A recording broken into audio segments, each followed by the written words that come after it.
High స్కూల్లో uniform వేసుకొని వచ్చేవాళ్ళు. ఇక్కడికి వచ్చినాక మనకు ఏ డ్రెస్ పడితే ఆ డ్రెస్ వేసుకొని రావడం అనేది స్టార్ట్ అవుతుంది. సో అంటే స్వేచ్ఛ ఎక్కువ వచ్చే అవకాశం ఉంటుంది. దాంతో ఏమైందంటే ఫ్రెండ్షిప్ పెంచుకోవడానికి ప్రయత్నాలు చేస్తుంటారు బాయ్స్ అంతా. బాయ్స్ ఫ్రెండ్షిప్ చేసేటప్పుడు మంచిగా ఫ్రెండ్లీ చేసినప్పుడు పర్వాలేదు, కానీ కాస్త ఎబ్బెట్గా మాట్లాడినా, టీచ్ చేసినట్టు మాట్లాడినా, ద్వంద్వార్థాలతో మాట్లాడినా కూడా మీరు క్యాచ్ చేయాల్సిన అవసరం ఉంటుంది. మనము ఫస్ట్ స్టేజ్లోనే క్యాచ్ చేయకపోతే అవన్నీ ఎన్నైనా కూడా ఏమంటలేదు పడుతుంది కదా, ఇంకొంచెం అడ్వాన్స్ అవుదాం, కొంచెం అడ్వాన్స్ అవుదామని చెప్పి అడ్వాంటేజ్ తీసుకొని ముందుకు వెళ్ళే స్టేజ్కి వస్తుంది. ఆ స్టేజ్కి వచ్చినప్పుడు మనం తట్టుకోలేని పరిస్థితులు ఉంటుంది, ఎవరికి మీరు చెప్పుకోలేని పరిస్థితులు ఉంటుంది. అలాంటి పరిస్థితుల్లోనే ఈ షీటీం అనేది మీకు అండగా ఉంటుందని చెప్పడానికి నేను ప్రయత్నం చేస్తున్నా.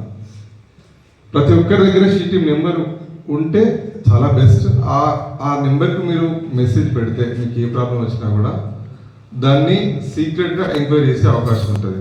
మిమ్మల్ని పోలీస్ స్టేషన్ పిలవడం, పోలీస్ స్టేషన్ షీటీం ఆఫీస్ అనేది పోలీస్ స్టేషన్ లాగా ఫంక్షనింగ్ ఉండదు, ఆ సీక్రెట్ ప్లేస్లో ఉంటుంది. సో అక్కడికి వేరే వాళ్ళు ఎవరు రారు, జనరల్ పీపుల్. ఒకవేళ మీరు ఏదైనా ప్రాబ్లం ఉంటే వస్తే మీరు మాత్రమే ఉంటారు. మళ్ళీ మీరు చెప్పింది కూడా ఇతరులకు ఎవరికి చెప్పకుండా, ఎక్స్పోజ్ కాకుండా యాక్షన్ తీసుకునేందుకు దీంట్లో అవకాశం ఉంటుంది. కాబట్టి చిన్న ఇష్యూ కూడా బయటికి చెప్పలేని పరిస్థితులు ఉన్నప్పుడు షీటింగ్కు కాల్ చేసి చెప్పవలసిందిగా వస్తున్నాం.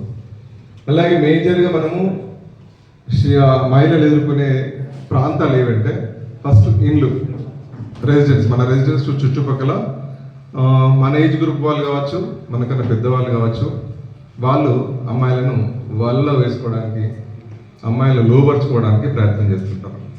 అది ఒక ఫస్ట్ స్టేజ్.